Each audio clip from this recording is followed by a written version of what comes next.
I believe that preserving traditional skills and knowledge is super important for us as Indigenous peoples because one of the biggest reasons we have so much trauma and we have these crises like addiction and suicide is because we don't have that cultural grounding anymore. And so with hunting and fishing and growing our food and beating and partaking in those traditional experiences, we're grounding our spirits and we're engaging in something that our ancestors did long before, and they were so successful. And I think it's also important because it helps us connect as a society, as an Indigenous society, and it helps us just be together with one another and thrive.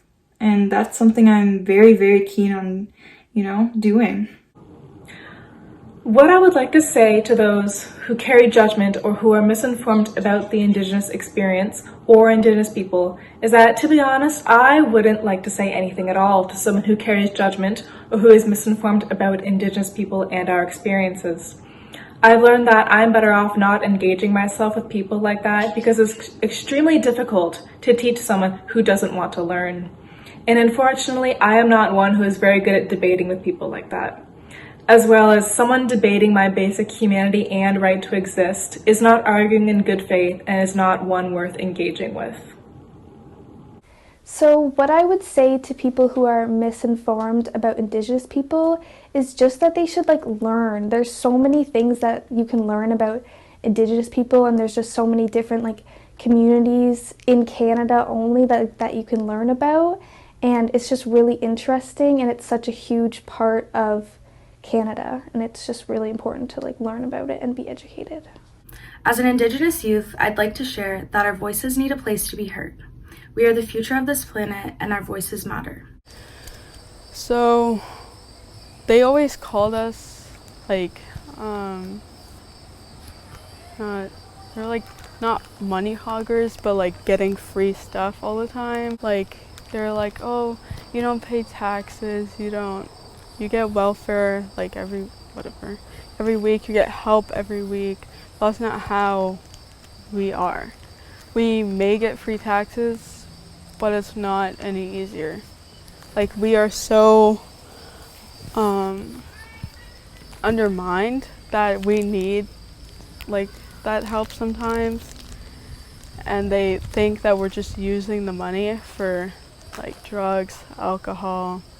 That's another thing, because when I go to school, us Indigenous people, we're always the first that they assume who's smoking, drinking, vaping in the bathroom. They see us and think that's who did it, just because we are Indigenous, and they think we are known alcoholics and smokers. I think it's horrible. Why not let go of your judgment and open up and realize that there still needs to be reconciliation? I think many of the sort of ideas that I see spread across the people who carry this sort of judgment is that they see reconciliation being done already. They see money being given, or they see apologies from the government, but it takes a lot more, and it takes a lot of dedication and especially research to really have a connection with our culture, especially after everything that has already happened to the generations before, even me. Oh my God, there's so much stereotypes, especially when it comes to us, Indigenous people, oh my God, people I never knew and I've met, they always assume that I lived in a teepee or could not go off reserve, or there's not really nothing much for me to do.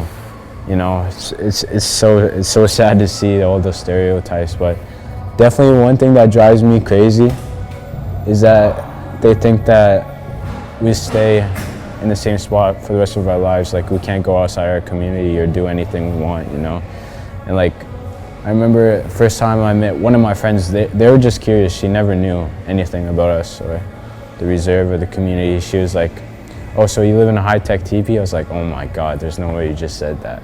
I'm just a normal person, It's not like that. it makes me feel bad because other people are like just getting judged just because who they are and what color their skin is, what their background is. I tell them not to assume because I don't assume because of their skin color. I feel like everybody should be on the same level of respect, and them doing that makes me not feel like we're as respected as all the other kids in the school. I feel like we're isolated and that we don't get as much as they do. It's like diminishing our existence. To all the people who do eventually watch this, please do not assume, judge, or make comments to Indigenous people, because I feel like we are very underheard, and if you make an assumption or try and comment, I feel like that diminishes us even more, makes us feel less, because it feels like we don't have a spot in this country. Yeah. I mean, we're actually a lot cooler than people say we are. We're not a lot of those stereotypes people call us, like drunks or druggies or anything. We're actually pretty cool people.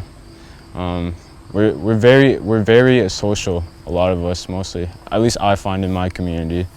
We're very given, upfront, not fake. We just keep it simple.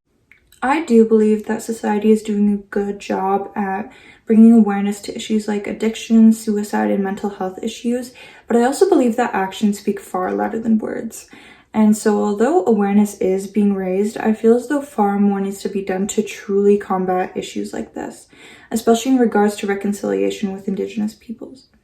We need so many more social programs and support implemented. We also need cultural sensitivity, but we also need the current stressors in communities that are triggering these epidemics to be eliminated or at least alleviated. Issues like unclean drinking water, underfunded education on reserves, overcrowding in houses, unsafe housing, lack of social services, and lack of harm reduction initiatives like cultural teachings, for example, all contribute to the crises at hand. So once progress is made to stop these major injustices, I believe real change will come.